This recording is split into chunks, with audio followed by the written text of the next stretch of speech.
Come on, bro. Hey, good evening, everybody. Hello. Good evening, everyone. And this, it's a mild Saturday evening. I think it's the right kind of Saturday evening for the whole Super Dad show, I think. Yep, I would totally agree, my friend. Definitely. Think it's needed. And yeah, I'm just looking forward to our guests and, you know, providing knowledge to our people out in the community. Sounds good. So just to let you know, Viv and I came up with this concept of being a super dad because being dads is our passion, and being super dads in the eyes of our children is our number one ambition. Over the years, the ambition has been a powerful and driver and sometimes a heavy burden. Yeah, that's what I would say. Yeah. So today we're going to be talking about making money and being a super dad. Yeah. So if we want to connect with super dads everywhere, and where possible and where appropriate, we want to form allyships with individuals and organizations to share the love, to provide training and share the experiences and the expertise of all of these different partners that we're connecting up with, in order to provide support to those dads for whom the super dad benchmark that they've set for themselves is feeling a little unachievable. And it's probably in their heads, because you know what we're like. We've set the benchmark really high in our own heads, and we believe we've got to hit it there for our children. But in our children's eyes, we hit that benchmark a long time ago. So I mean, that's going to be a really important facet of the whole Super Dad brand as we move forwards. Yeah, thank you. So as I said earlier on, this episode is going to focus on making money, and in a broad sense. So yeah, let's get our eminent experts. Ooh, let me cut you. Yeah, go ahead. Okay, sorry. I just want to celebrate because we know, right? As super dads and aspiring super dads, our biggest supporters are the mothers, the daughters, the godmothers, all these. I just wanted to get that out there on the record. I know we talked about it before, and we said what would make sure we didn't forget that one key point. Our biggest supporters, and for them we've already arrived, and it's for us to realize that in our own heads. Sorry for interrupting you. No, brother. No, you're absolutely right for bringing that up. So let's get our first panel of experts on the air and get them to introduce themselves. So who do we have? So we have Julie Hutchinson from the East London Business Alliance. Hello, Julie. Hello. Superstar Julie. Hello. We also have Nero Umajabo. Please forgive me if I pronounce that wrong. He's the advisor. He's not there yet. He's not quite here. Oh, he's not in the studio yet. Sorry. Who have we got? We've got Nana Adjuman from Access UK. Yes, sir. Yes, sir. How you doing? I'm good, very, very good. Yourself? Look, he's smiling as usual. For me? Ready for business. All the time, 24 hours a day. Yeah. 365 years, days a year. Mr. Where's the food? And also, we got Ian Murray, Impact Investment and Recruitment. Yay. Big guy in town. Is he there? No, not yet. Is that Ian? No. Is that we can see him. Yeah. Why is he? He's in the waiting room. Well, look, let's press on. All right. We'll see what happens. Press on. All right, and our other two guests arrive. Just tell Julie. Could you tell the audience a little bit about yourself, please? Sure. So thank you. Thanks, Courtney and Viv, for inviting me on. I feel before I even enter into introductions, I need to explain this. This is walking down the high street, admiring lights across the road in a hairdresser. My hairdressers. It was sort of black love. She's a black led business, and I was thinking, oh, she's got new lights. That's great. And so I was so concentrating on that I walked straight into a lamppost yesterday, but I didn't want to let you both down. I was very tempted to just stay beneath the duvet all day today. But I'm Julie Hutchinson, and I'm the Deputy Chief Executive of a charity called ELBA, or the East London Business Alliance. We were established in 1989 to tackle poverty and inequality, but we work with corporates to do that, corporate organisations, largely financial services sector based, a few law firms, insurance companies.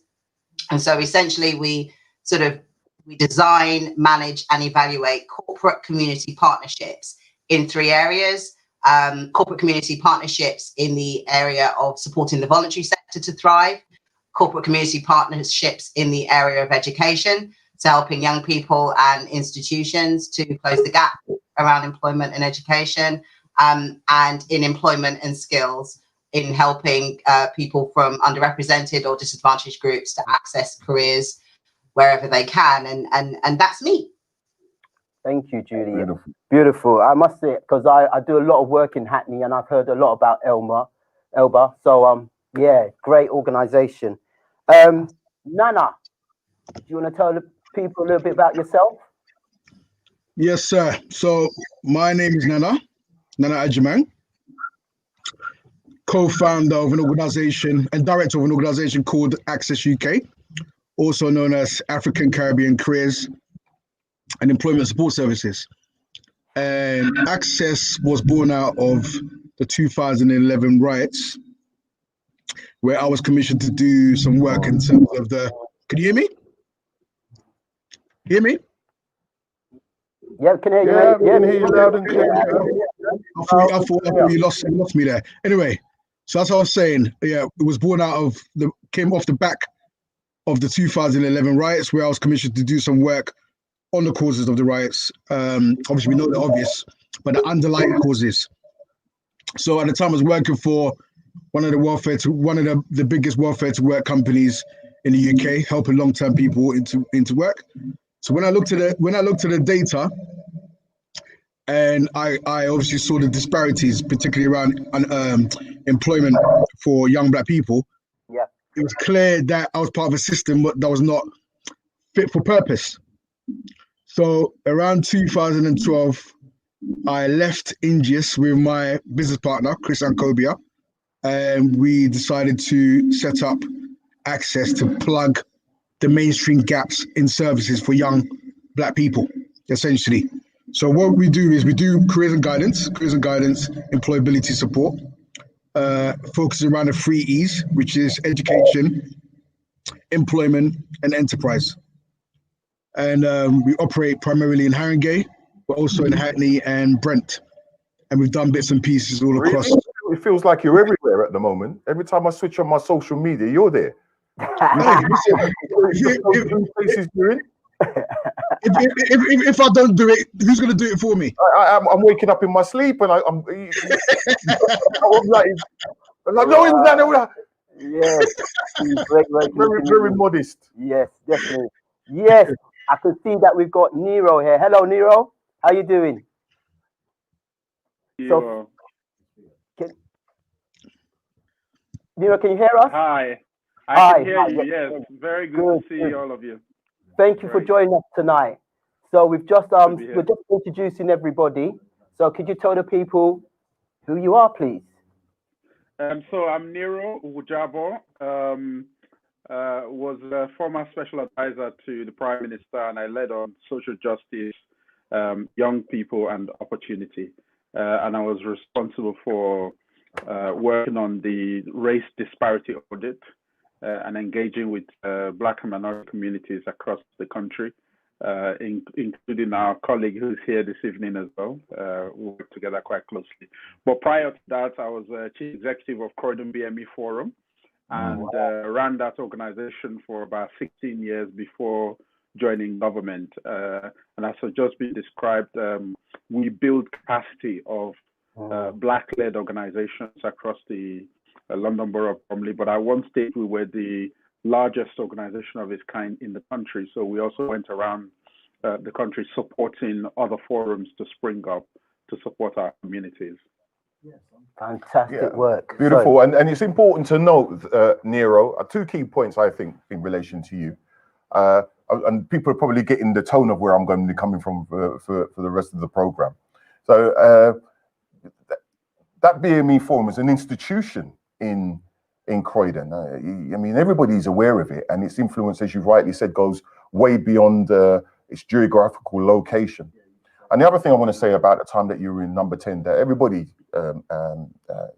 who knows you will acknowledge, is you really kicked that number 10 door off and let us in there. Yeah. You know, we were holding blues in there, all kinds of stuff. Yeah, it was amazing.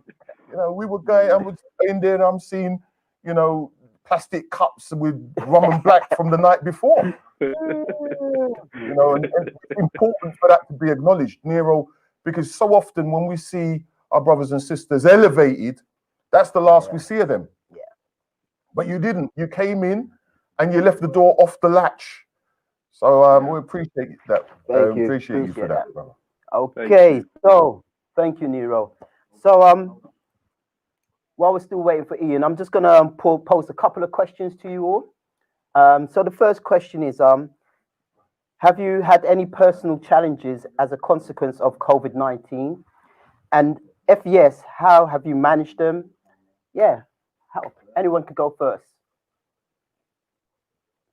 So we do ladies before gentlemen?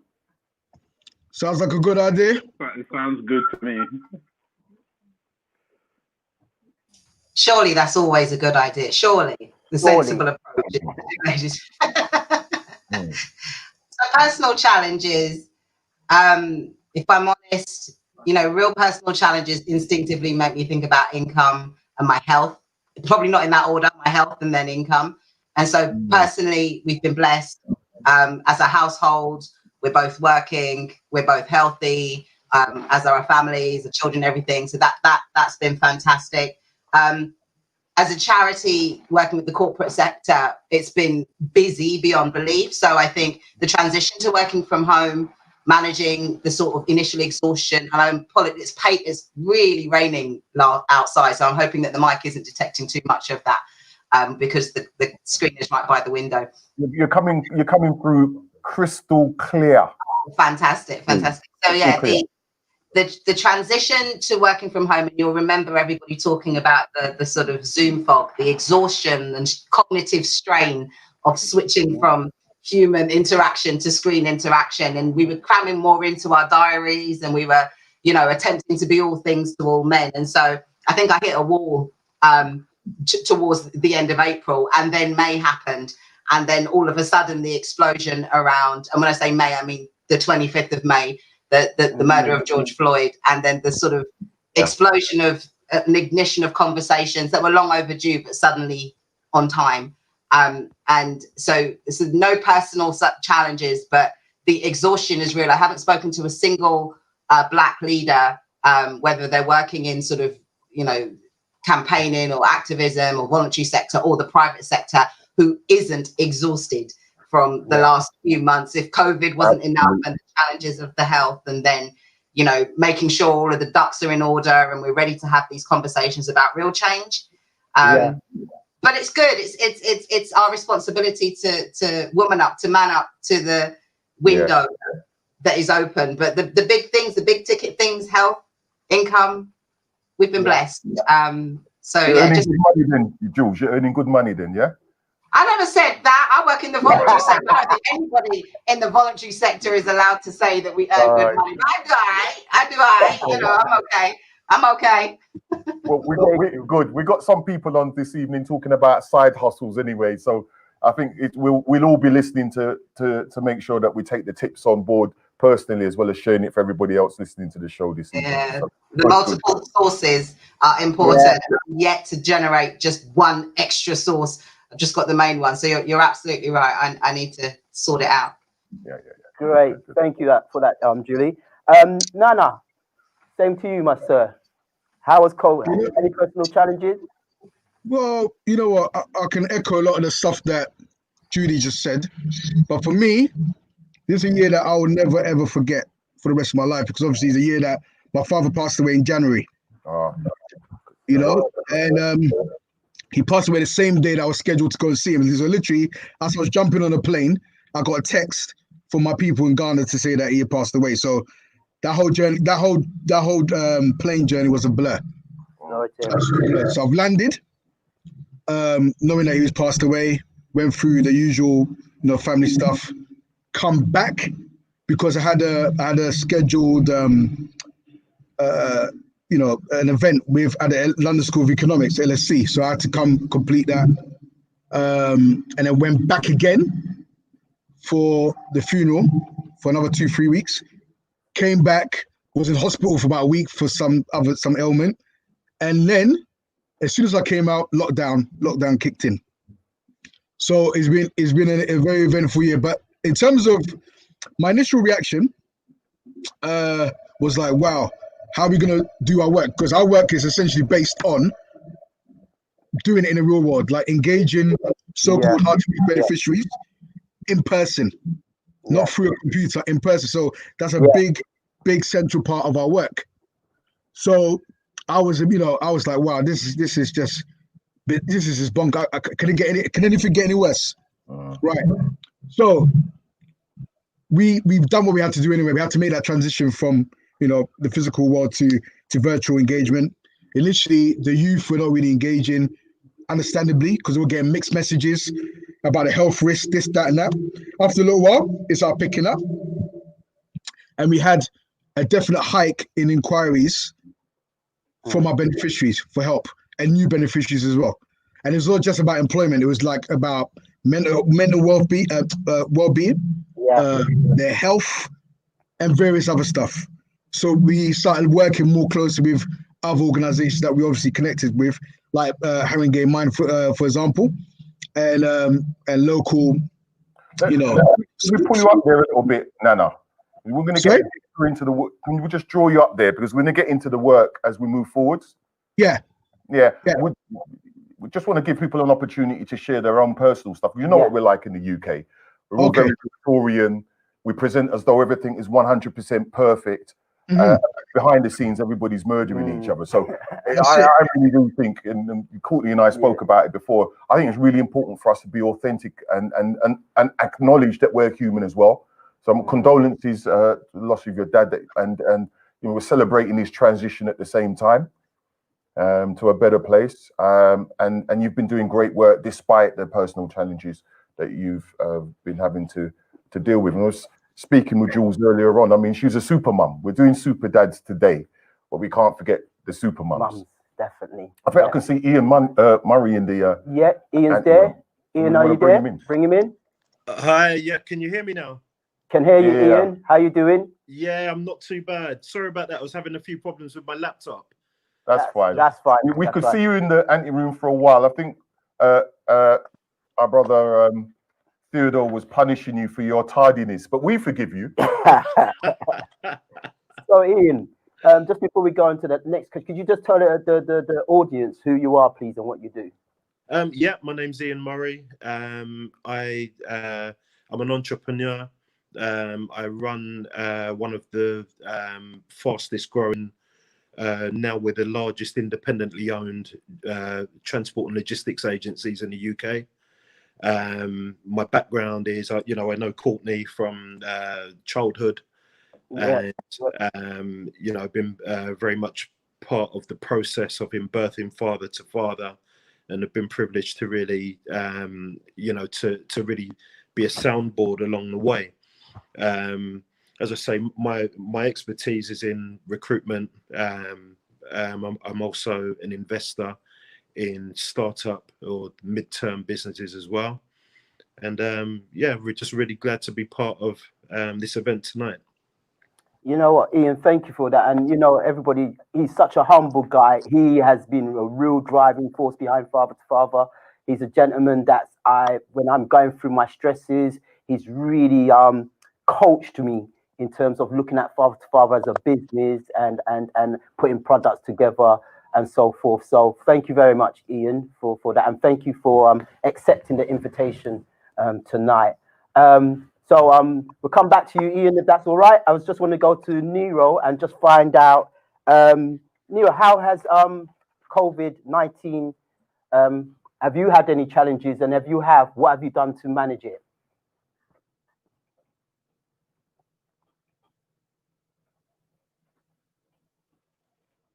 Yeah, you know, when this whole thing started, I was actually working as a consultant, an international consultant in Nigeria, working on urban renewal and regeneration in Lagos as part of a program called Future Cities.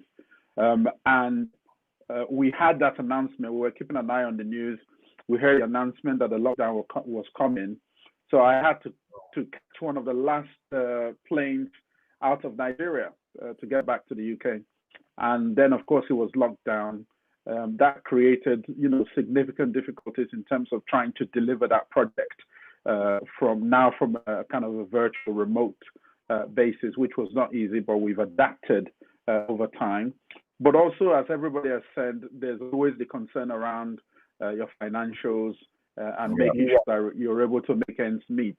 So on a personal level, I just made some quick adjustments from the early stages, not knowing what's going to happen, you know, just keeping whatever you had and changing things around, canceling some direct debits and so on and so forth, just to, you know, keep going and see exactly what happens. And of course, we've had numerous deaths of people that I know, family members, some distant families, both here and in Nigeria as well. So it's been an extraordinarily challenging year. And I've seen colleagues and friends going through, you know, real difficulties during this time. But, you know, trying to support each other to find ways through it. Okay. Yeah. Okay. Once again, condolences, Nero, to your loss of friends and family. You know, there have been a lot of deaths, even in my own family as well. I lost my uncle. Yeah, it's been a real tough time for everybody, like you said. But yes, like you said, we push through. And I noticed you mentioned some practical things there in terms of cancelling direct debits and things like that. Yeah, my gym was the first direct debit I got rid of, you know, to you know, to cancel and that. So yeah, well, thank you for that. Ian, we can come back to you now. So the question, my friend, was, have you had any personal challenges as a consequence of COVID-19? And if yes, how have you managed them? Yeah, I mean, like most people, you know, I've had a number of challenges, both personally and professionally. I think that probably the first 8 weeks of it, I think, you know, nobody knew what the future held. You know, there was a lot of uncertainty. And what was amazing to me was how it impacted people mentally. You know, I noticed in my workplace, we had over 60 members of staff, and, you know, it impacted a lot of people differently.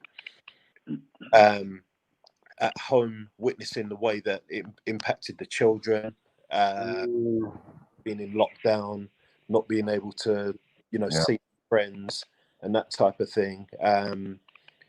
I just observed really for probably the first few weeks of it, because, you know, trying to get my head around it, trying to understand the impact that it was having. I'm by nature an eternal optimist, so I always see hope. I'm always able to find hope regardless of the situation.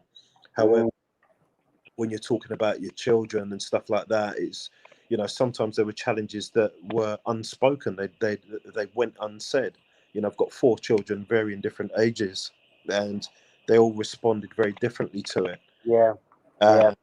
You know, so yeah, I think personally it was a case of trying to make sure that they were in the right place mentally.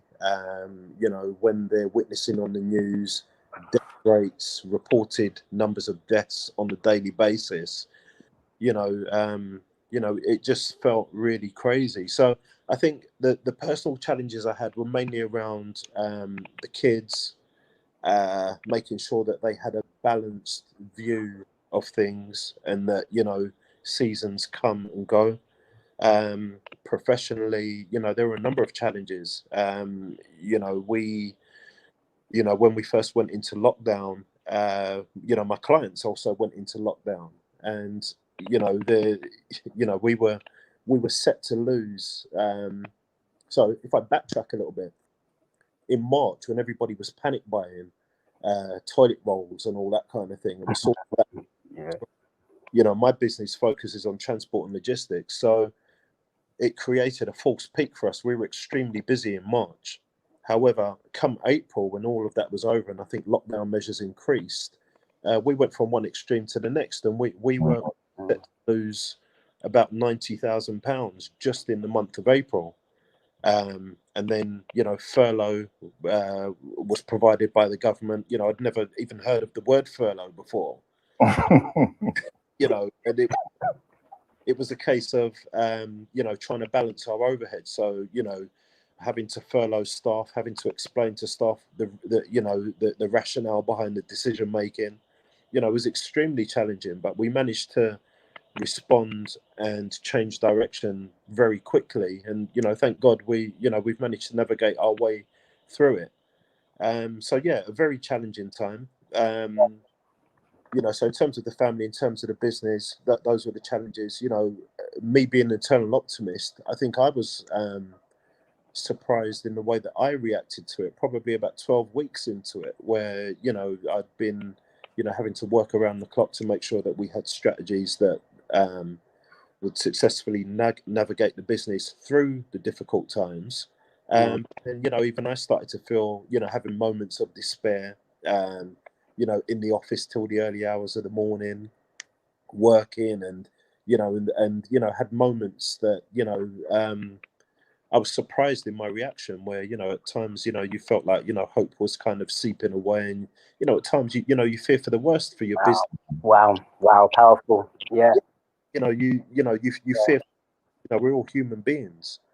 You know, and I had a couple of scary moments where I thought, you know, my God, is this going to be like the recession of 2008? You know, what's it going to be like? You know, come the end of 2020, you know, are we even going to get there? But, you know, I think, you know, we can all have those responses. I think the main thing for me was to really refocus myself, refocus the family. At work, refocus my senior management team, you know, and, you know, that's difficult, you know, that's difficult, but, you know, I do truly believe that, you know, it's all character building, you know, and it's important that we have some kind of vision, whether that is in business or for your family, personally, or whatever, that you've got a vision that supersedes you know, the current climate, because you know, I think it's still going to be challenging for some time to come. Ian, thank you for that, and again, thank you for being so transparent and honest about, you know, your family and how you was feeling. You know, this event is about being a super dad, and obviously you, from what I'm picking up, you know, you're sacrificing, as we do as fathers, for your children and your family, while still dealing with yourself at the same time. So thank you for your honesty and transparency on that. Okay, so so the next question is funny, Ian, because you mentioned something about you mentioned the government there. So that leads on to my next question. Could I jump in there briefly? Yeah, sorry, Courtney. I'm always opening my mouth. I'm used to it. Yeah, so we've got. I mean, it's a Saturday evening, and everybody's got their stuff to do. So we're gonna go through the questions. You won't all get asked the same question. Okay. And we want you to, you know, give as much information to the people that are listening as possible. Courtney's rightly set the tone in regards to, you know, some of the personal challenges that we've had, despite the fact that we're doing well. And so we can only imagine what it's like for some people that were doing not so well even before the challenges came. So we want to get those critical pieces of information out to you, the audience, succinctly, and we want it to be information you can act on. Thank you. Okay. Totally. So the next question is we have traditionally seen higher numbers of young black men out of work than their white counterparts. Can we expect to see similar trends in this depression? If yes, why? What can the politicians do about it? You know what? I'm going to start with Nero. What's your thoughts on that? Yeah, you're right. Nero's a politician. I mean, I praised him before, but let's not forget, he's a politician. Nero, you're mute. You're mute, brother. I said you called me a community activist, yeah, so I'll switch between politician and community activist as far as it's practicable. The evidence is clear. I think, as you said, historically there's that issue of particularly young black men being further away from the employment market. And some of the evidence of the COVID-19 that's already been presented suggests that people from black and minority ethnic backgrounds are going to be harder hit by the COVID-19. And of course, as we move into economic depression, then that story I don't think is going to change. And I think one of the key issues is that some of these young people were already further away from the job market. So there's a significant issue there and concern for us. And I think we should really be concerned. And I'm sure people like Nana are talking to others to look at ways in which we can provide support to young people who are going to be affected. I'll push you on this, Nero, because you're a conservative insider. You know, maybe not as inside as you was before, but give us some insight into how you feel the Conservative government's going to respond to clearly, you know, as you've clearly stated, the disproportionate needs of young African and Caribbean heritage men and their families in this, you know, well, we're in a depression, we're in a recession already that may well end up being a depression. Yeah. So, I mean, as you said, I'm further away than I was. So I don't have as much insight into what the thinking is. But what I can see publicly, similar to what you can see, the Prime Minister announced a commission to look into the impact of COVID-19 on black and minority communities. I think that commission is likely to report in December or January. Okay. So like everyone, we're waiting to see what actions are going to be put in place. But what I would say is that whether it's Conservative administration or Labour, some strong action needs to be put in place, because this is a historical disparity. But at a time like this, we know that just going to be even more pronounced. And it is not fair, and it is not right that we leave those issues untouched. I think we need to see very strong strategy to tackle this problem. So on the one, and from government, I think we need direct and clear steer from government of what they want to do, and communities can weigh into that to see whether they are the right steps. Clear steer from Boris. But as a community, pardon?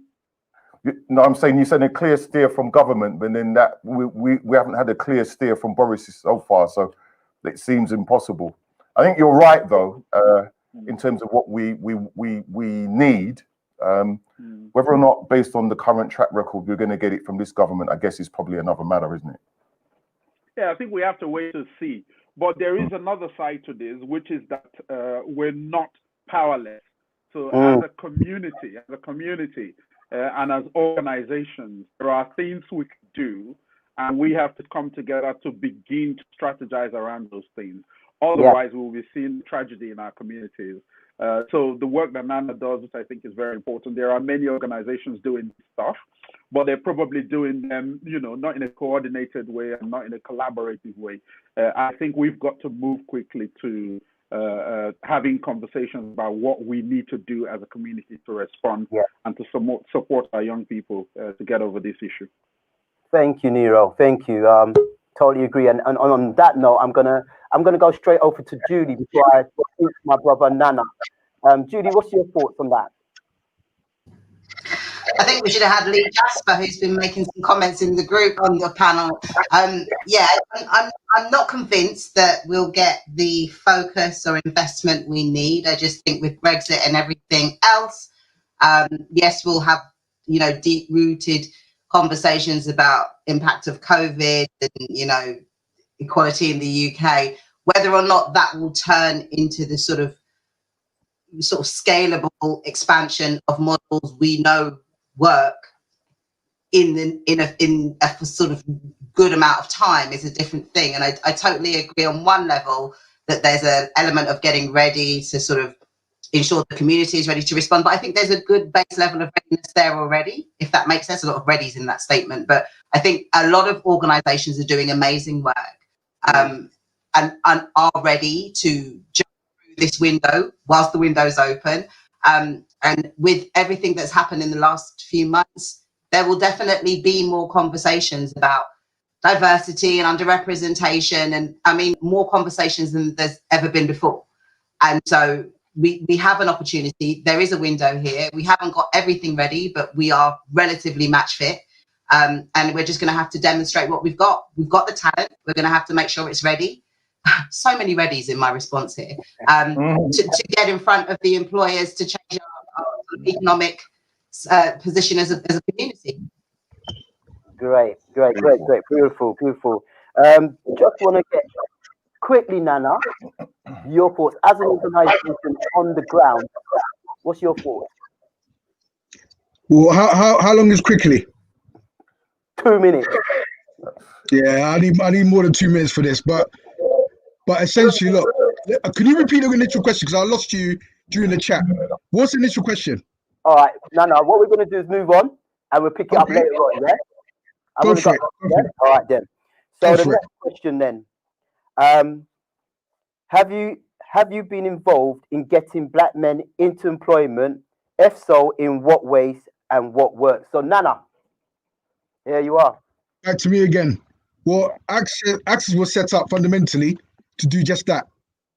Black men and women. So that's what our business is. It does exactly what it says on the tin. Hence the acronym, hence the name, African Caribbean Careers and Employment Support Services. And we also done that deliberately to get away from this BAME title nonsense. It doesn't make any sense. It's really to draw down on the barriers that impact on young black people, right? There's different kind of outcomes for different ethnicities, but essentially was really to draw down on a particular barriers that young black people face and help them to circumvent those barriers. Thank you, Nana. Ian, in your line of work, recruitment and impact investment, what's your, have you ever been involved in getting black men into employment? And if so, in what ways? Yeah, I mean, my whole business is focused around getting people into employment, black or otherwise. One of the things that we have found again is that we have as a business, as distasteful as it sounds, we've actually capitalized on the current climate and the stuff that COVID has brought to everybody's lives. Transport and logistics is an extremely busy environment at the moment. So, in terms of, speaking to anyone out there, black men, men of other racial backgrounds, women, I think that, in my opinion, I think adaptation is key to the current climate. Not every type of business, not every sector, not every industry is suffering. There are some that are doing amazingly well. If you look at some of the strategic moves that Amazon are making at the moment, they are adapting so quickly to the current climate and actually out there advertising for people, albeit that it's, industrialized blue collar work. I think anybody out there who's struggling for work at the moment, and if their sector has become very quiet, or if there are, extreme redundancies that are being made, I think, it's important to just try and change direction as quick as you can, to make decisions as quickly as you can. If you find that there are no jobs available in your chosen sector of work, try and have your eyes open to sectors that are thriving at the moment, and some that may be busier as a result of COVID. It's not all doom and gloom out there, and you just have to have your eyes open. Thank you, Ian. Some great advice there. I'm going to move quickly on to question 4. Thinking about individual dads up and down the country, what are the key personal qualities that are most likely to get them hired in the face of the stiff competition? I'm going to pose that question to Julie, please, first of all. Sure. So I would say persistence, agility, and resilience. So persistence simply because it's going to be tough despite the slight crack in the window for more of us to jump through. Agility because it just calls for it. Before Corona, the markets were changing quickly. Emerging markets in any sector were developing. Tech was driving a lot of that. So to think laterally across your options is really, really crucial. If there are many things that can adjust to other industries, other sectors. And so to always have an eye on the wider market. And resilience because it's tough to be a super dad, I'm sure, to be a black man, to deal with the microaggressions, to deal with the disappointments, to bite your lip, to smile through it, to know when to say something, and every day to keep bouncing back with your goal in mind. So that for me, you maybe ask for one. There's loads of other things around, having your LinkedIn profile looking a certain way and your networking skills and all the rest of it. But for me, the perseverance, agility, and resilience right now, as a package of three, are really, really crucial. Okay. All right. Thank you for that, Julie. Nana, what would you say are to the individual dads out there, what are the personal qualities? Sorry. Just to echo what Julie said, I agree with it 110%. But also, you have to remember, this is a time of opportunity as well. Most fortunes are made during times of crisis like this, economic crisis. So it's a big opportunity for people to really delve into entrepreneurship as a solution for themselves, right? To create opportunities for themselves. So it's not necessarily just about, finding work, etc. I wrote a bit the other day where I emphasized that point, that in a space where the jobs are dwindling, we need to look at other ways of people supporting themselves, black fathers supporting themselves, and entrepreneurship, and really pursuing gaining that business acumen and understanding is crucial right now. Thanks a lot, Nana. Can I just jump in there? Go ahead. I've just got Deborah on the screen, just referring to the points that Ian made about diversifying, and I think that correlates with what Jules just said about persistence and resilience, and what Lee Jasper said earlier about the technology piece, which is coming out over and over again from people. If you've not been into technology before, you need to be into technology now. I mean, those of us who are in tech and the financial services sector particularly, but corporate sectors more generally, already knew about Zoom and Teams and all the rest, but everybody knows about that now. So anyone who thought they could get by without technology, whereas individuals or as small businesses, you can forget that. You really, really, really, really need to lean into it. If it hasn't already arrived now, it's going to come a day where no one will be able to get a job unless they're computer literate and competent around key pieces of computer software and hardware. Yep. Okay, so my final question to all the panelists. So if someone has not got qualifications, they are 18 and above and currently out of work, what can they do to make themselves employable? So that's to all my panelists. Again, I'm going to start with Julie, lady first. I'm liking this. I tell you, I've got my wife's background, and that's why I know do the lady first. Smart man. I would network and then network some more and then network. I delivered a presentation. No, I didn't. I facilitated a presentation with a really senior black professional and a group of young black men just yesterday. And literally, as the session started, one of the participants sent a LinkedIn request to the speaker. That's what it's about, and the speaker recognized it straight away, called his name out and said, I like that, straight off the mark. It sounds like Nana. But this is it. We're in that age. We can. You can't do everything, but you can certainly ask everybody you meet a million questions, their perspectives, if they know of any opportunities. We're in the information age. There's no excuse to not have the information, but you can also find a lot of people and seriously network. Yeah. So seriously, go for it. Great. Nero, what's your advice? Yeah, my advice is along the lines of what we've talked about in terms of tech. This particular time, I think the word I would use is learning.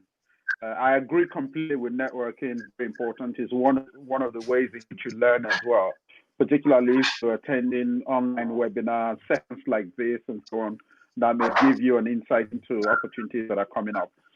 During this COVID-19, I've learned an extraordinary array of skills in terms of how to build a website, how to build a business deck or a tech company, all kinds of different things. And I think young people at 18 should really find those opportunities to learn as much as possible during this time. And some of those opportunities will create conversations about work. And particularly in the tech sector, anything you need to know is on YouTube. You have channels like Y Combinator, you have Slidebeans, you have a range of different online tools where you can basically learn new skills, and you can use those skills to apply for the opportunities that are coming up. I think learning is very, very key. A lot of people have a lot of time on their hands at the moment. Don't waste that time. Use it to learn new skills. Use it to build yourself. If you don't use those skills now, sometime in the future, you'll get to use them. So I think just adding to networking, learning is a crucial skill to deploy during this particular time. Oh, good. Lee's just popped up on the screen, Lee Jasper, and he's saying, well, where are the jobs? Which I think is a really powerful question. I think, where exactly are the jobs? You know, where are the emerging areas? Could any of the panelists just expand on those bits within the context of this piece? Can I come in quickly on that question? Yes, of course, sir. Right. So organizations like Elba, Access UK, prior to COVID-19, we do a lot of work on ring fence opportunities, right, for our beneficiaries, right? So although they're part of the wider market, as it were, the fact that we built up these links over years means that they've got access to jobs that other people may not have, right? That's the first thing. Also, when Lee is saying that where these jobs, the jobs were non-existent or hard to find for young black people anyway, prior to that. But it's about plugging them in to opportunities that they will ordinarily not get access to. So that's my little point, my little caveat to that. Yeah, but get to the good news now. Where are the emerging market? Jules, Ian, what are the areas that people need to be thinking about?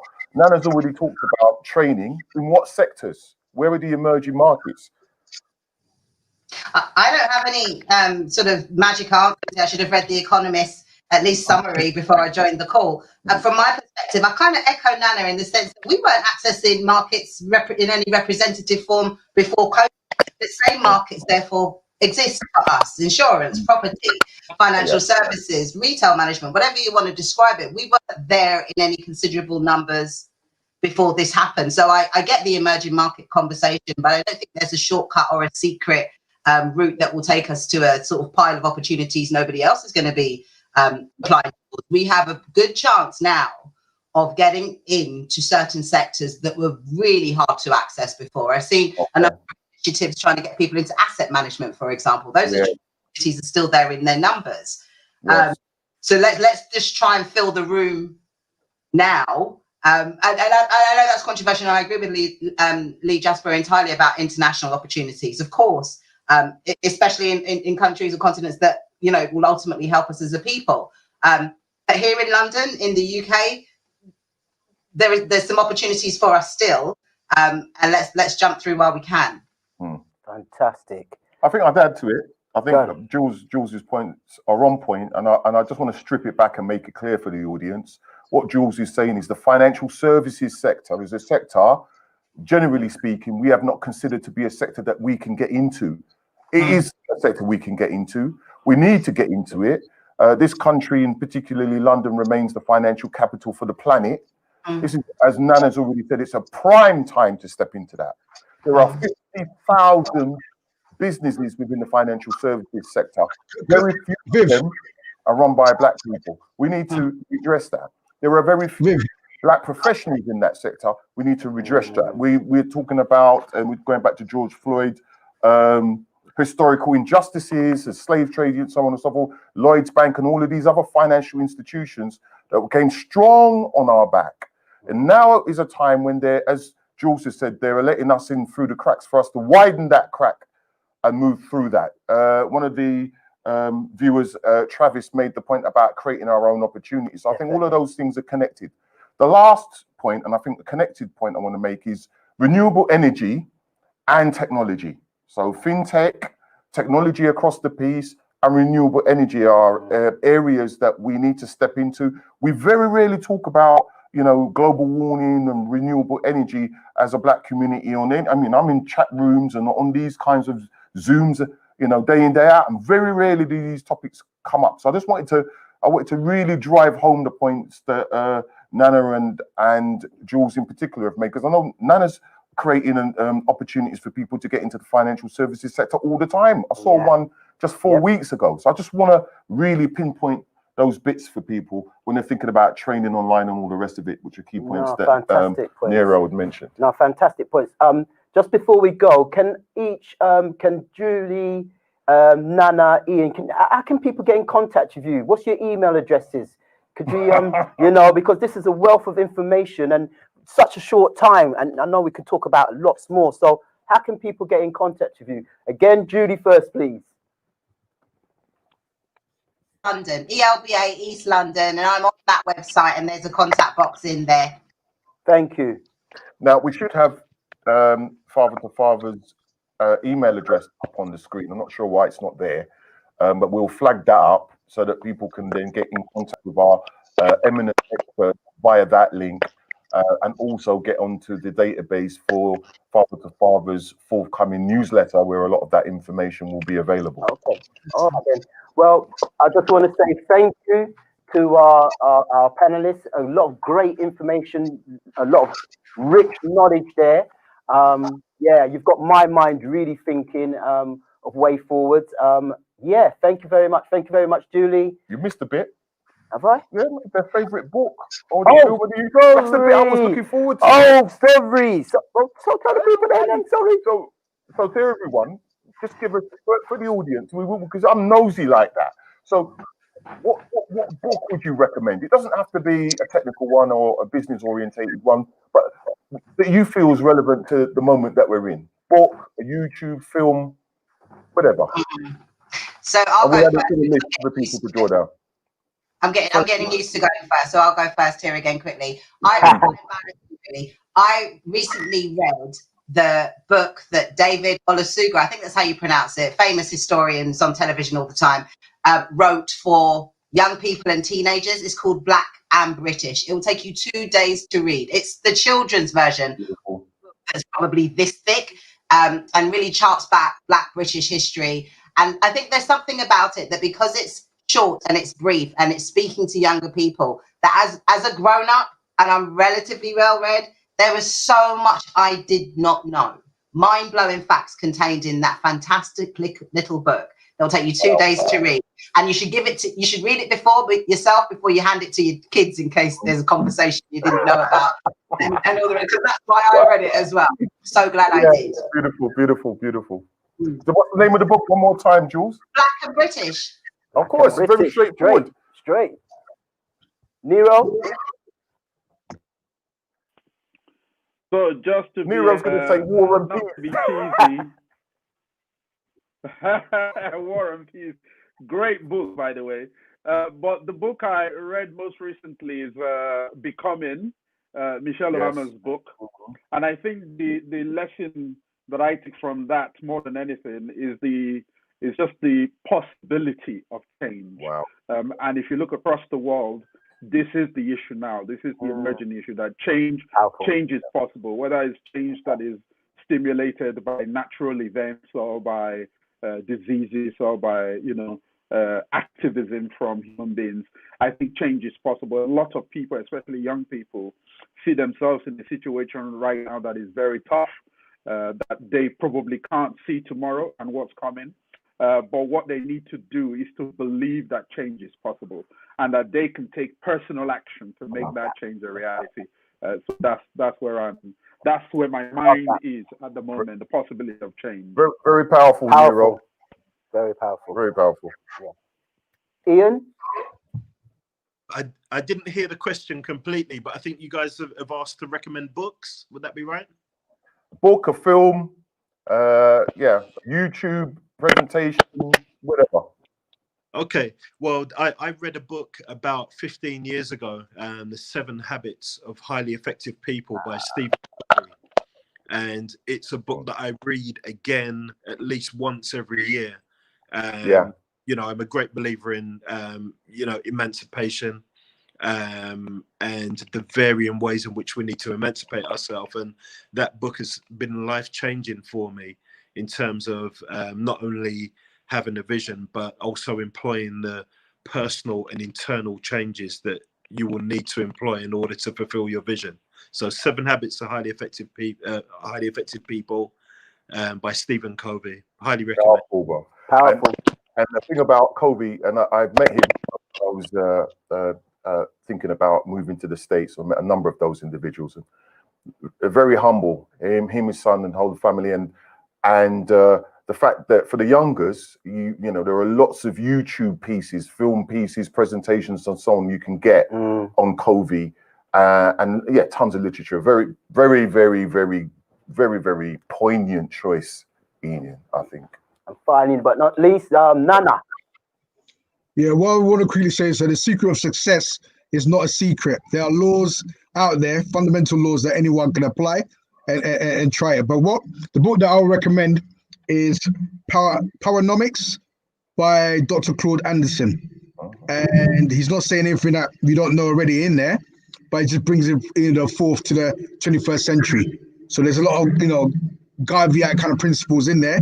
But yeah, like I said, he breaks it down into politics, you know, media, etc., etc. So the whole shebang. So that's the book that I would recommend that people should tap into.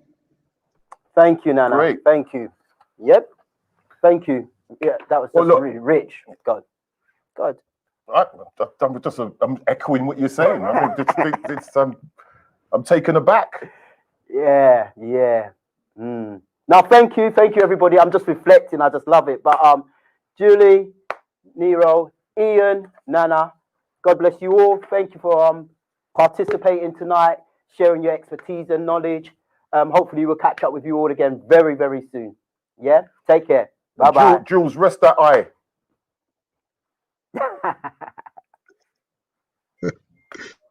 Wow. Wow, Viv, I don't know what to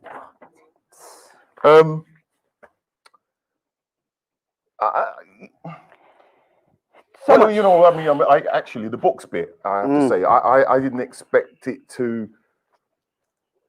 I don't know. It jarred me a little bit in a positive way. Some of the books I'm very familiar with, others are on my list, and it just reinforces how important it is, and some of what's already been said, that we use this time. Yeah. I think was it Nero that said Nero, this? yeah. We use this time to learn and to grow. And there's one recurring point coming out from all of our very, very powerful panelists, and we were only giving you a taster with this, and we're doing a half day, a whole day, just after the new year. January, yeah. January the 23rd. I think that's January the 23rd for half a day. Maybe we're going to have all kinds of specialists there. We will deal with the emotional and psychological. We'll deal with the practical and economic. We'll deal with the social. We'll cover a whole range of things, and we'll have high-end experts for each of those themes. Yeah. It will be at least a half day, if not a full day. High-end, very specialized, tight information. So this is really just a taster. And we only really got a fraction of what our colleagues, experts had to say. Definitely. I mean, you know, Jules hit on something what really hit me, you know, when she talked about persistence and resilience, you know, and the whole thing about change and hope, you know, that's so powerful for me and inspirational, that, you know, there is hope out there, and we have the networks and the people out there to support us to go through. Yep. So yeah, that was really powerful for me. Yeah, really powerful. Down to you. Over to you, sir. Well, it looks like it's over to me. Well, let's get the next panel up. I don't know if they're ready for us. Who have we got? We've got Katrina Douglas. Hi, everyone. Hi, Courtney. Hi, David. We've got David McQueen. Wow. He's already got the wisdom hand on the chin. Right? You know he's ready, right, to start casting those pearls left and right. Who have we got else? Who else we got? We've got Spencer Fearon. I'm not sure if Spencer's there yet. No, can't see Not it. yet. Not yet. We got Soap. How you guys doing? Good evening. Yes, sir. Hi, Sophie. Thank you. Katrina, you all right? Hey, David? I'm good. Good to see you. Well, look, I'm not sure if you were all listening. Let me warm you up. I'm going to move through this with a degree of pace.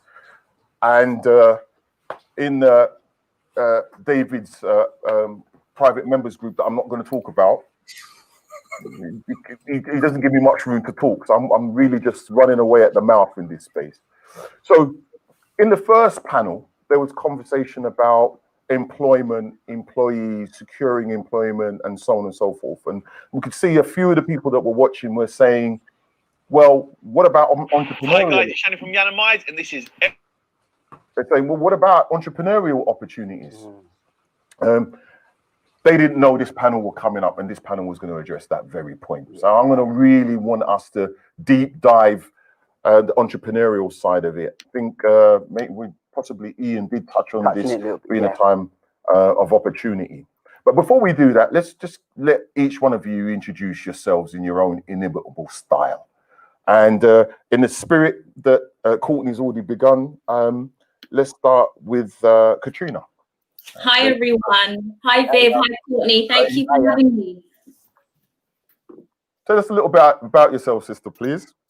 So my name is Katrina Douglas. Been in marketing for 14 years, been in the corporate world, was in the corporate world for about a decade, largely in technology.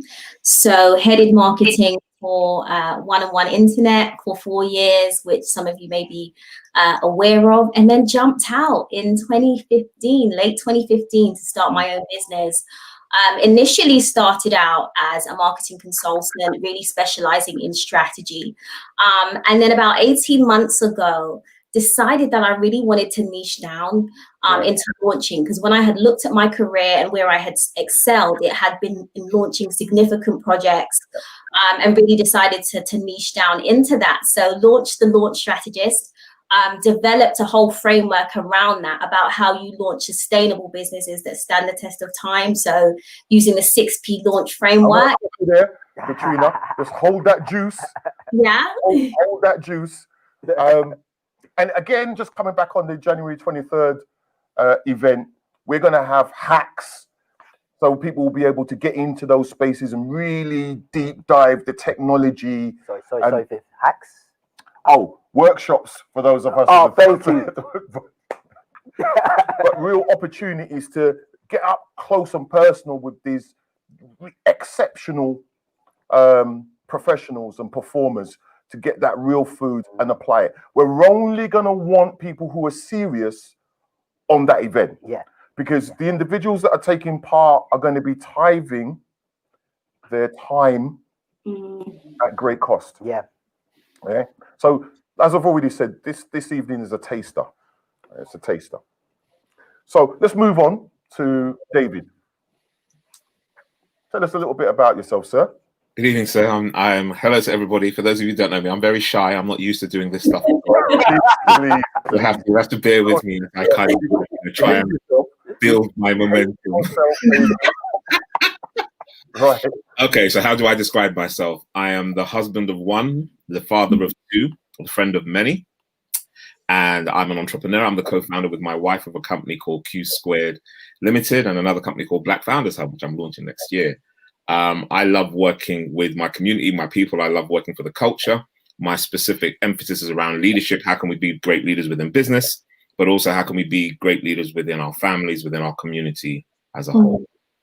Beautiful. Nice, succinct. Yeah, beautiful. Love it. Well, he's a speaker coach. So we're expecting he's going to, everything about what he does in this show is going to be walk your talk. We already know that. So you lean back and enjoy the show.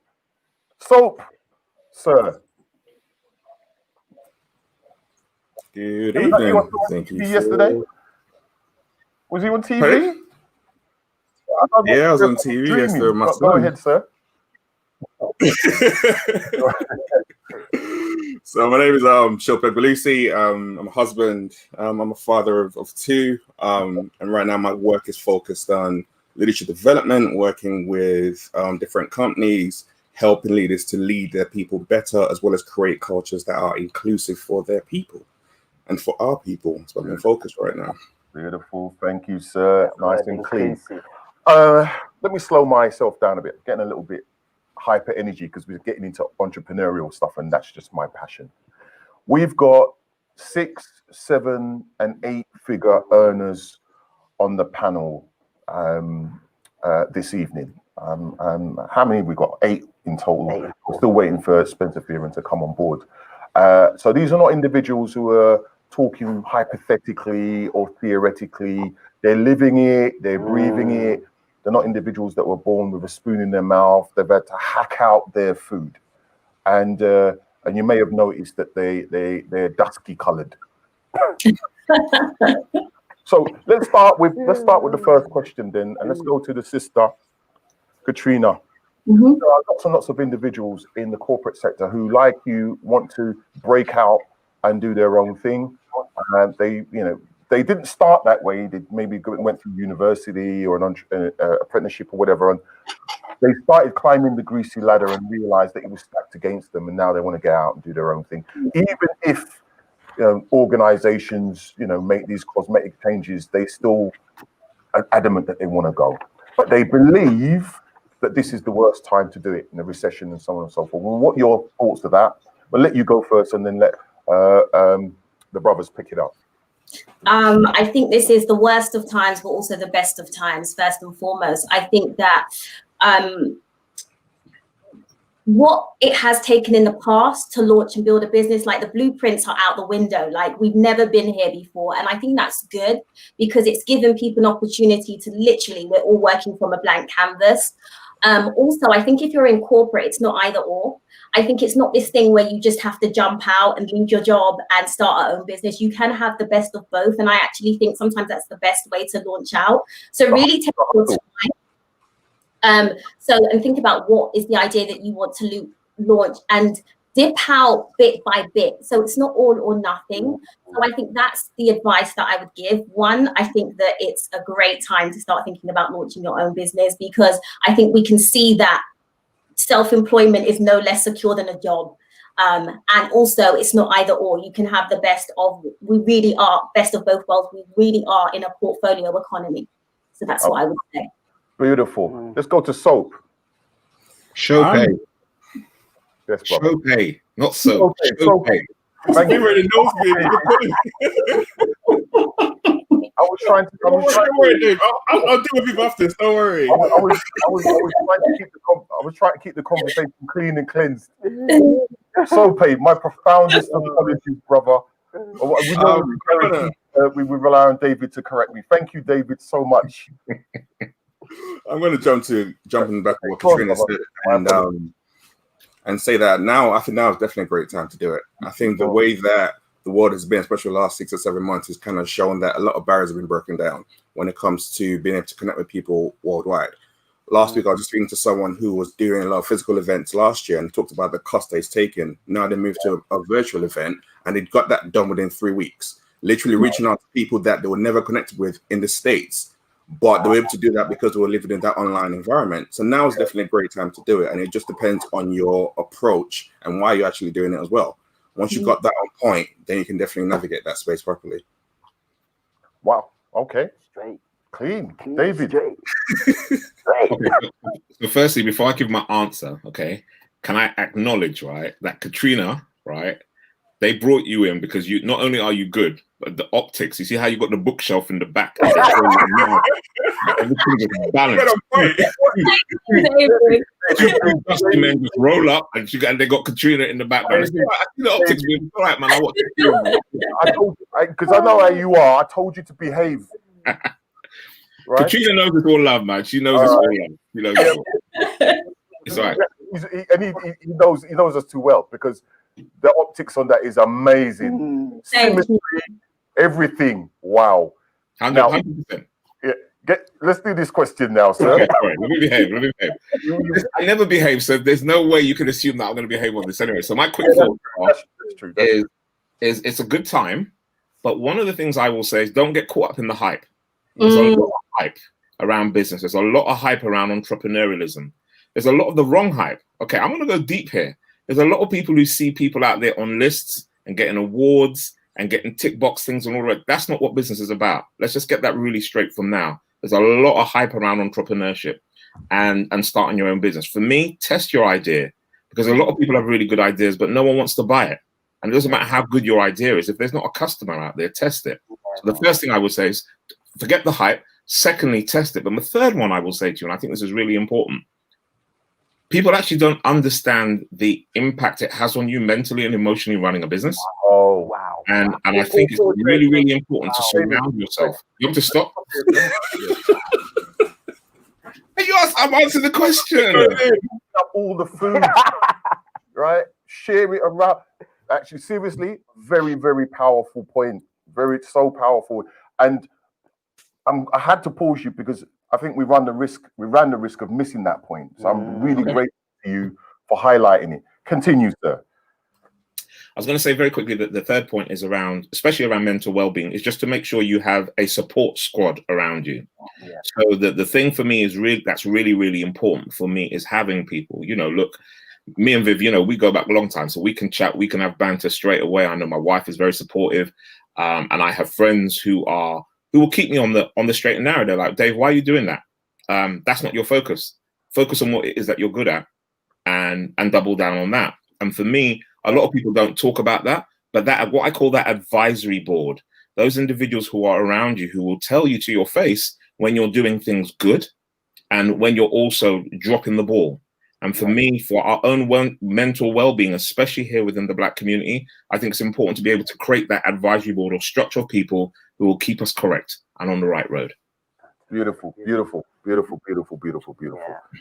I'm not even going to add to it because you've covered. And Patricia Lamore's in the room saying you've hit the nail on the head. I think that's absolutely right. So let me move very quickly on to the next question. Then you've got individuals now, they're fired up with what you say, they've got the ideas and they want to make the moves. They want to pick up on Katrina's point about making it a side hustle to start with and moving into it incrementally. They're thinking, yeah, David's absolutely right. Let me bring some of the people in and draw on them for support. However, there's no money in the family and I don't know where to go to get the money from to start this thing up. So guys, where do people go to get the resources? They can't go to the high street, can they? Let's go to David first. So one of the things I think is really important for us to understand is how can we make revenue from our ideas? There's so much stuff online now that's free. It's YouTube, it's Google. You can build free groups on Facebook or LinkedIn. And there are so many ways of getting people to pay for your product without necessarily having to get finance. Yeah. I would say that I think it's incredibly important, unless you're building something that's really capital intensive, I would say learn how to sell the product first and foremost. Yes. However, if you do find that at some point you do need to get a little bit of extra to be able to develop a product or have some marketing, and there's a number of ways that you can go. So I'll throw out about 3 of my favorites that I'll recommend. Number 1, startup loans. Very many ways of being able to do that within the community. And there are lots of these business organizations, be it Virgin, be it Barclays, all these places are really happy to be able to give people startup loans. Again, if you're going to get a startup loan, really think about that business model and how you're going to get money in, because no matter how much you loan, you've got to pay the money back. All right. Second one is around angels. And there are a lot of really good angel investments out there. I know good friend Andy Iron, he runs a stuff called the Angel Investment School. There's a lot of individuals out there, and you just need to ask around quite simply of being able to go and get some angel investment in the actual company. And then the last one, which is not my favorite, if I'm really honest, I push back against it, but I think in the interest of letting people know, is venture capital. And there are individuals who will pour anything up to like from about $500,000 all the way up to a couple of million into the company. Here's the catch with that though, and I think it's very important. The person who gives you that money wants like 3 to 5 times the return that they put into your money, into your business. So you've got to realize that the higher up the food chain you go, the more they're going to really want to have that money back. And you don't own as much of the say around it as possible. But the 3 I would say are the startup business owned angels and venture capital. Beautiful. And what about crowdfunding? David. Crowdfunding is good, but a lot of people don't realize the intensity it takes to actually have a really good crowdfund. You've got to have a strong network. You've got to have people who can really promote the idea out there. And at least 10% of what you're crowdfunding that 10% of that has to be taken up in marketing. A lot of people think you just go on Kickstarter and what have you, and you just try out a little thing and everybody come and buy your product. But, and I'm sure Katrina can attest to this, at least 10% of that market, of that budget that you raise. So if you're going to raise $1 million, you're only really going to get 900,000, because at least 10,000 of that, 100,000 of that, should I say, needs to go towards marketing. So I'd say look at those opportunities, and a lot of these platforms as well, be mindful of them, because everybody gets really excited, but they look at your social media following. Because I tested one just to see if I could do a little something, and they wanted to know how many followers I got on Twitter and LinkedIn. I'm like, your mum, I'm here to be able to raise money. Don't talk about no followers. And I was like, and I looked at it and I was like, nah, at least I know, because if anybody else comes along, that's what people are looking at as well. What's your social clout and what do you have around there as well? And just even when it comes to crowdfunding as well, even when you look at places like Crowdcube, you need to have investment of 10 to 15% already available before they actually jump on there. So it's not even that straightforward. You can see people raising money, but they've already got 150K from a different investor for them to actually raise in the first place. So it's also not that straightforward that people need to realize. Beautiful, Sope. Do you want to expand on that a bit more? Yeah, so when you use a platform like Crowdcube, for example, and you put your product out there, they need you to already have had an investor or an angel, someone who's already backed you, that staked your money. So you might see I'm raising $1 million, but 150K of that has already been secured by someone. And before you go on that platform, you need to have that. And all that now goes into what Dave was talking about, the power of the network. Because for you to actually meet those high net worth individuals, unfortunately, we don't have a lot of those in our ecosystem. So you need to be networking with people outside of your space who you can actually tap into and leverage to get into that space as well. Beautiful. Well, look, I'm going to bring Katrina in, but let me drill down the question a little bit more. You've got a young man who's listening to this, and he's got a great idea. He thinks it can work. He's been listening to what we've been saying here. It's reinforced in his head that he wants to go with this. He only needs 10 grand to start. So just thinking laterally about it, what suggestions would you give this young practical? And you've all been doing really well so far. I'm just giving really, concrete practical suggestions and places to go and all the rest of it. But where's he going to get this 10 grand from? Katrina. I think I'm all about bootstrapping and having some skin in the game. I think sometimes we say we don't have any money, and we do. We just need to make some sacrifices. That's the first thing. Then there's good old-fashioned things like partners, that we can perhaps get involved in. I think firstly, it's that personal sacrifice. I think that you have to have skin in the game. Sacrifices, things that we're paying for, whatever. And then maybe even just a personal loan. I know it's not ideal, but I really feel like we have to feel the pain of starting before we ask anyone for anything. So that's what I would say, like, get resourceful, start thinking creatively, because there's something about when you decide that you need this money, we find a way to find it. And I think in our community, if we want that designer bag or whatever, we will find the money. So, first of all, you need to get resourceful and have some skin in the game before you ask anyone for anything. I like what you said about feel the pain of business. Yeah. When it goes back to what David was saying about how painful and destructive it is running business. And what I always say to people, which is why I love what he was saying, because it's the stuff that never gets out, less now than ever before. The most destructive time for me was when I was at my most successful. Yeah, when I was scraping away, bootstrapping, no one was interested in me. I was getting away. It wasn't until I was hyper exposed and I'm churning all of this paper and everything else. That's when the real pain came.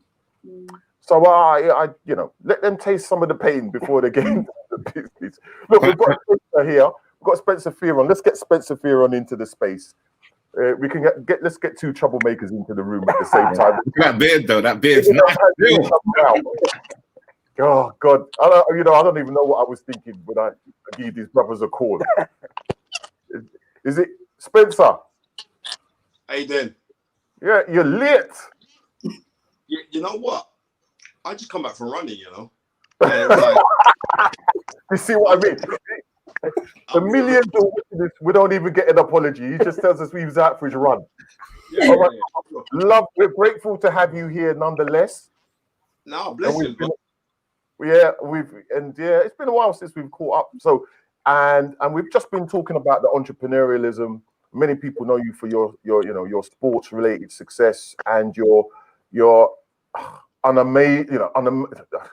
can't even get my head around it. Your amazing and unmatched in some quarters intelligence around sports history. It's just very powerful, and it runs against the grain, for a black man to be up there as a historian and understanding, his passion for in the way that you do historically. So we're grateful to have you on board, sir.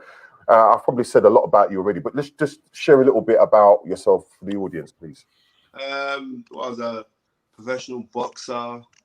Then I was a manager, promoter. I was the youngest manager, promoter, trainer. I was the youngest ever person to ever get that accolade. So I got manager, trainer, promoter's license a few years ago. Promoted a couple guys. I mean, made a British champion, Commonwealth champion, European champion. Had 2 guys challenge for a world title. So I've been very, very fortunate when it comes to that. I'm head of MTK Global Foundation, who they manage quite a few big guys. The major guys, Tyson Fury.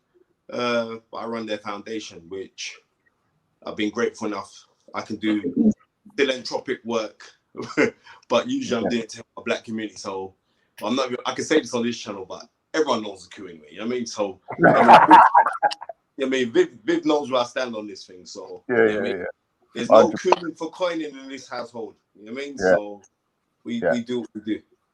Beautiful.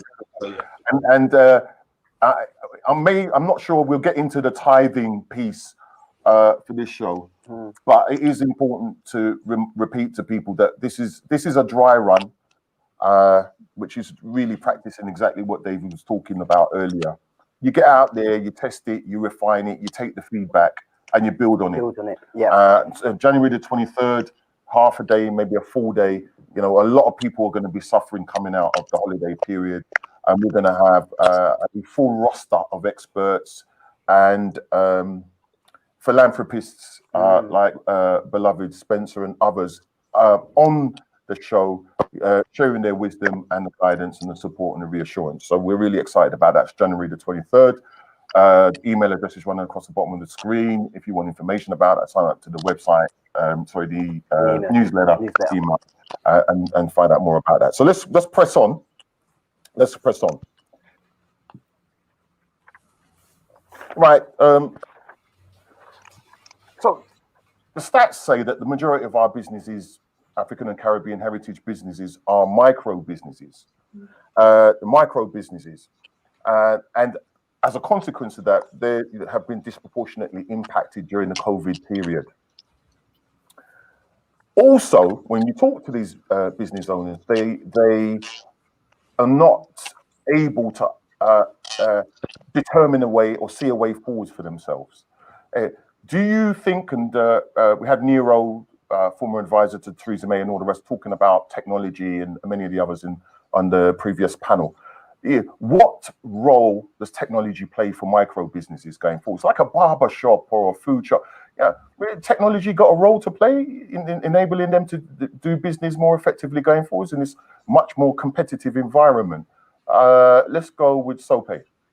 Yes, technology's got a massive role to play. Even taking the example of barbershops, like during COVID, you couldn't run, you couldn't operate as per normal.